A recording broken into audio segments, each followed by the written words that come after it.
chaîne qui vous édifie.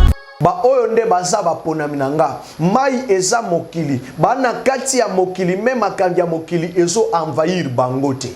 Et pendant que nazomona makambo oyo esalaki nga somo ayebisi nga asimbi nga loboko esinga ke to mata lisusu na tango to mata lisusu to ekokoma esika moko na vision na nga na moni libulu munene ya moto. Et na kati ya libulu ya moto oyo nazomona ba scorpion, nazomona ba sauterelle, nazomona ba nyama moko ya mike na kati ya libulu ya moto.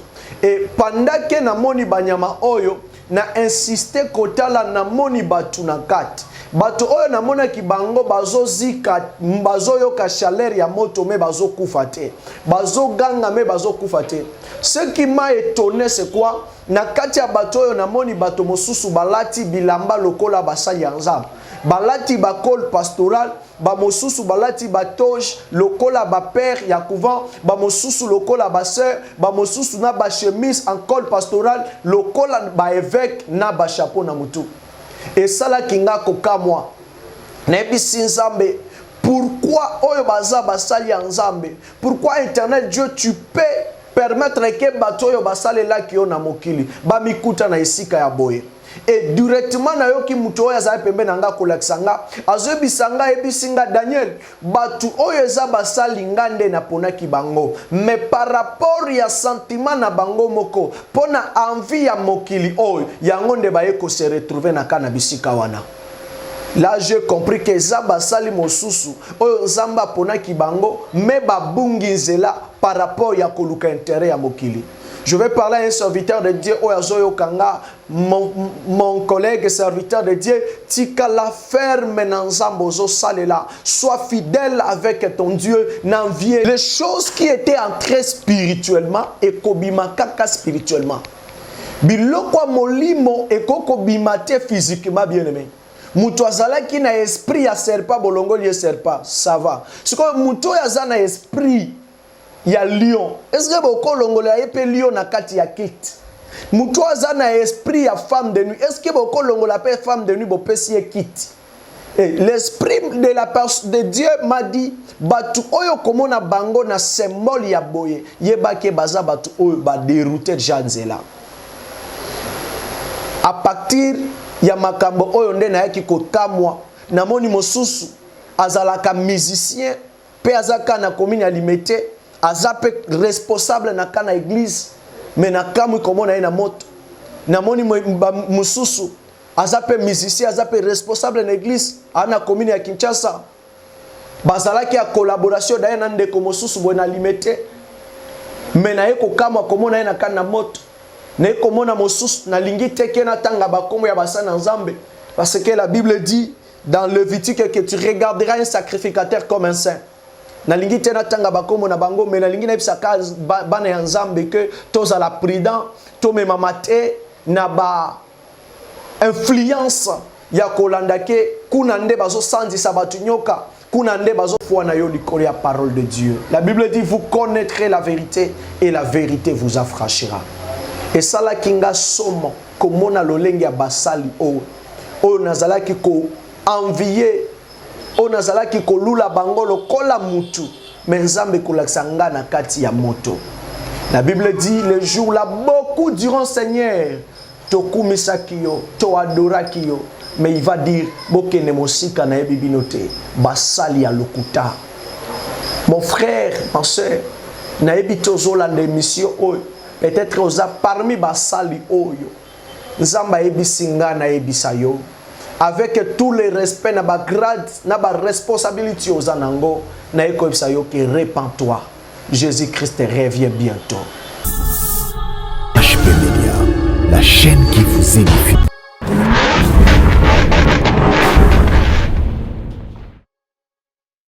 Shalom shalom bani ya nzambe bisika nyonso boolanda biso nzamba Israël apambola bino.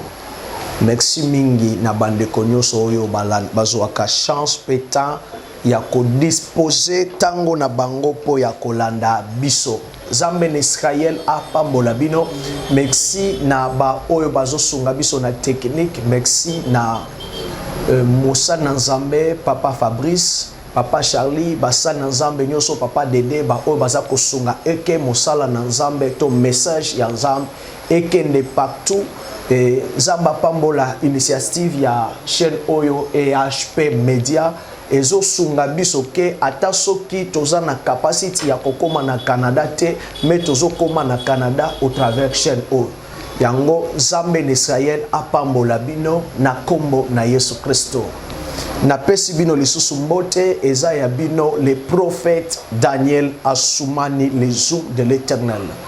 Na kanisi ke tango nyonso tolekaka awa mpona kopartager parole de Dieu lelo Zambe atindi biso to partager na bino bana ya Nzambe vision oyo eza likambo ya somo mingi tango Nzamba solola kinanga makambo oyo nazalaki na mabondeli ya séjour na kana mabondeli o nazalaki tango ekomi 5e jour Nzamba yaki kozwanga et Dieu m'a apparu. Lorsque Dieu m'a apparu aye komemanga esika moko naza lokola likolo ya ngomba. Et pendant que naza likolo ya ngomba, l'esprit de Dieu me dit et que kende koyebisa bana ya Nzambe nyoso et que ba se préparer parce que le fils de l'homme a komi pemeni ya kozonga. Mon frère, ma soeur, bisika nyoso zolandanga Nzamba tindinga na yebisa yo que prépare-toi bien parce que bozongi na Yesu Masia ekomi. Bien-aimé dans le Seigneur, na yete koyebisa yo ke okosomba mituka, na ye koyebisa yo te ke okozonga na liba na yo baboto laki, ne koyebisa yo te ke okozala restaurer na mbongo, mais na ye koyebisa yo ke mokolo mokili azozonga. Bongisa ndenge ya kotambola na yo. Et l'esprit de Dieu tango zolakisanga vision oyo na monaki makambo ya kokamwa. Ameminga likolo ya ngomba, et likolo ya ngomba nazomona nini? Na ye komona batu ebele baza na se bazo sambela. Et pendant que batu bazo sambela, l'esprit de Dieu epesinga mokanda ya Apocalypse chapitre 4, premier verset. Zamba esinga mata lisusu. Pendant que nazo mata lisusu, na ye komona batu oyo nyonso bazo sambela, mais mutu oyo azalaki pembe nanga alati robe ya pembe pe alati ceinture na loketo na sandal na maboko asimbinga loboko ya mobali ayebisinga ke omoni batu nyonso bazo sambela oyo na yebi bango te esalaki nga kokamwa et ayebisinga tourner lisusu côté mususu pendant que na tourner côté mususu ne komona bien aimé ne komona batu batelemi likolo ya mai me bazo zindate me ba oyo batelema ki likolo ya mai bazo zindate bazalaki ebele te par rapport na ba oyo bazalaki pembeni ebele aisinga omoni ba oyo batelemi na mai bazo zindate oyo ba oyo nde baza baponami na nga mai eza mokili bana kati ya mokili me makambi ya mokili ezo envahir bango te. Et pendant que nazomona makambo oyo esalaki nga somo ayebisinga asimbinga loboko esinga ke to mata lisusu na tango to mata lisusu to ekokoma esika moko na vision nanga na moni libulu munene ya moto et na kati ya libulu ya moto oyo nazomona ba scorpio nazomona ba sauterelle nazomona ba nyama moko ya mike na kati ya libulu ya moto et pendant que na moni ba nyama oyo na insiste kotala na moni batu na kati batu oyo na mona ki bango bazo zika bazo yoka chaleur ya moto me bazo kufa te bazo ganga me bazo kufa te. Ce qui m'a étonné c'est quoi na kati ya batu oyo na moni bato mosusu balati bilamba lokola basali ya Nzambe balati ba col pastoral ba mosusu balati ba toge lokola ba père ya couvent ba mosusu lokola ba sœur ba mosusu na ba chemise en col pastoral lokola ba évêque na ba chapeau na mutu et sala kinga kokamwa nebisi Nzambe pourquoi oyo baza basali ya Nzambe pourquoi Éternel Dieu tu peux permettre que bato oyo basale la ki na mokili ba mikuta na esika ya boye et directement na yoki muto oyo azali pembe nanga kolakisanga azobisanga ebisinga Daniel batu oyo eza basali ngande na ponaki bango mais par rapport ya sentiment na bango moko pona envie ya mokili oyo yango nde baye ko se retrouver na kana bisika wana.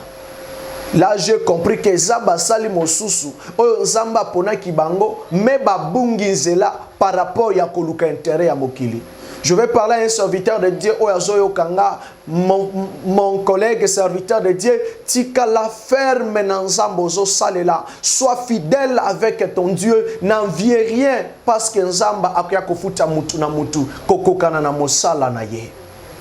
Et parmi basali on a monaki ezaba mosusu oyo kutunga na mona kabango pe na landa kabango na télévision. Ne komona basali mosusu baza awa na Kinshasa bazalaka mingi misusu na mona ki baza na commune ya Limete, mususu na mona ki aza na commune ya Kinshasa, mususu na mona ki aza na commune ya Ngaba. Ne komona mosali moko ya munene oyo azalaka na commune ya Limete.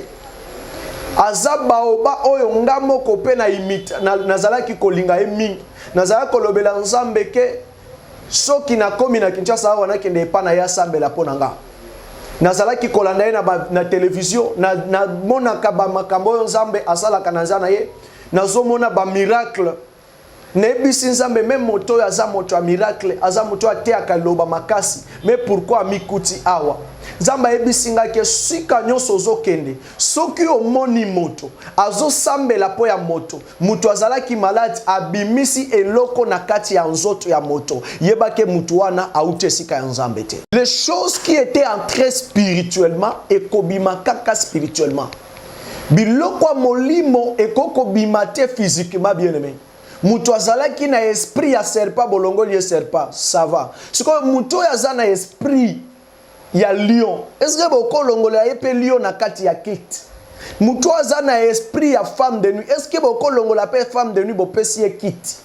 L'esprit de Dieu m'a dit batu oyo komona bango na symbole ya boye yebake baza batu oyo ba dérouter janzela.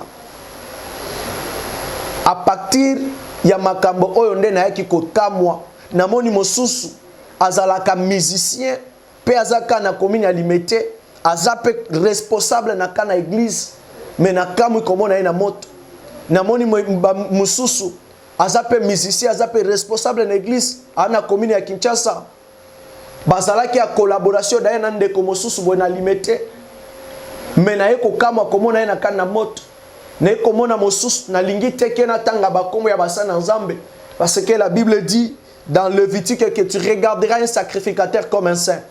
Na lingi tena tanga bakombo na bango mais na lingi na bisaka bana ya Nzambe que toza la prudent to mema mate na ba influence ya kolanda ke kuna nde bazo sandisa batu nyoka kuna nde bazo sala boye landa esika parole ya Nzambe ezali parce que tango ekomi mabe Jésus-Christ azozonga. C'est ça le message oyo Nzambe ayebisinga lorsqu'il m'a apparu pendant la prière au Nazala Kinango. Il m'a pas dit de venir te dire que tu seras restauré dans la finance. Il m'a pas dit que na yakob sayo sokinin. Il m'a dit de venir te dire répands-toi, il revient bientôt. Kolanda te sentiment maman, kolanda te ba prophétie maman, prophétie c'est bien, mais ce qui est important ba sayo Yesu Masi azozonga. Est-ce que ce qui azonga na yo toko hériter au royaume de Dieu? Na kamwi komona basali o na kati na moto eza moko pe aza moyembi aza na église na ina Ngaba ayemba kamingi na ba parabole boye na lingi tena tanga kombo mais eza bandeko na biso ya côté ya ba Équateur na kamwi komona pe mosali ya mosali o na kati ya moto na lobi oyo eza mosali oyo ayemba kape alobaka ba vérité belé mais comment na kati ya moto et l'esprit de Dieu me dit baza bato oyo ngande na ponaki nga Nzambe mais babungi zela po ya makambo ya mokili. Reste fidèle avec ton Dieu, cher serviteur de Dieu. À ta humiliation, à ta kofinga mape konyokwama njimaka kanzambe wana avec Dieu Nzamba koyako honoreo. David alobi na mona te moyenge bene akelela. Soki okotika la fidèle avec Dieu, Nzamba tika kate bato bazala ka fidèle na ye. Je suis venu te dire maman, Jésus-Christ azozonga. Je suis prophète. Nzamba sola kananga po ya ba vie ya bato. Eza pona ko s'inventer. Dieu me parle sur la vie des gens. Mais na ye koyebisa yo. Ko baze te foi na yo likolo ya ba prophétie. Lelo ba prophétie ebele ezo créer ba scandale na kati ya vie ya bato. Ko baze te foi na yo likolo ya ba démonstration ya ba miracle. Ba miracle mususu lelo ebele eza ya ndenge mingi, mais basé foi na yo likolo ya parole de Dieu. La Bible dit vous connaîtrez la vérité et la vérité vous affranchira. Et ça la kinga somo komona lolenge ya basali o nazalaki ko envier o nazalaki ko lula bango lokola mutu mais Nzambe kolakisa nga na kati ya moto. La Bible dit les jours là beaucoup diront Seigneur tokumisaki yo to adoraki yo, mais il va dire bokene mosika na ebibinote basali ya lokuta. Mon frère, ma soeur, na ebitozo la mission oyo peut-être oza parmi basali oyo Nzamba ebisinga na ebisa yo avec tous les respects na ba grade na ba responsabilité oza nango na ekobisa yo que répands-toi, Jésus-Christ revient bientôt. Akokuta nga na yo na etanini. Est-ce que biso na yo soki soye sikoyo na tango na oloba? Est-ce que toko hériter réellement royaume des cieux? Nzamba sunganga, Nzamba sunga yo mama. Nzamba ebisinga yebisa bana nanga. Mutu nyonso oyo azokota na se ya alliance ya batuwana. Azo participer na batuwana. Le tanke bazo sambela pona yo. Lokola bango baza ba serviteur ya diable. Bazo sala évangélisation ya diable. Et diable ana posa azika ye mokote, ana posa azika na batebele. Tango bazo sambela pona yo bazo imposer directement marque de la bête likona yo. Yango okuta ke koza mutu mosusu azalaki kosambela, azalaki kolinga makambi ya Nzambe, azalaki kobanga Nzambe, me banda akota na église wana vina ye ebeba. Akoma mutu ya masanga, akoma mutu ya ekobo, akoma komona mabe lokuta ekoma autoriser esika na ye. Ebele ya bato bakoma egare pona basali ya Nzambe. Nete kofinga basali ya Nzambe, nazo respecter bino mingi ba papa na ngai. Ma na ekoyebisa bana Nzambe senga Nzambe apesa yo discernement tango ekomi mabe ebele ba infiltrer bakoti na kati ya mosala na Nzambe. Nzambe asunga biso na kombo na Yesu Kristo. Bisika nyonso landinga Nzambe pambola yo message o nazalaki nango yangwana nakoki kobakisa te. Au-delà ya Nzamba lobite Biblia lobike alakela mamabe muto ya koloba likambo oyo euti esika ya Nzambe te. Tika na sambela pona yo. Jehova nisi ninaombea watoto wako kila mmoja mwenye anafuata hii emission, mkono wako Bwana wa majeshi ukue juu ya maisha yake. Nimemuombea ufungulivu, amani na salama kwa jina la Yesu Kristo wa Nazareta, Mungu aliye hai. Acha mafuta yako Jehova, Mungu wa Isaka, wa Ibrahimu na Yakobo iwe juu ya maisha ya kila mmoja katika uweza na mamlaka ya jina la Yesu Kristo wa Nazareta. Amen. Que Dieu te bénisse. Et numéro nabiso ezawana, si tu as besoin de la soutien, il y a prière et il y a ba conseil au contacter biso pe toko sambela pona yo, orientation spirituelle, toko sambela pe toko orienter yo, Nzambe apambola yo na kombo na Yesu. Amen. HP Media, la chaîne qui vous édifie.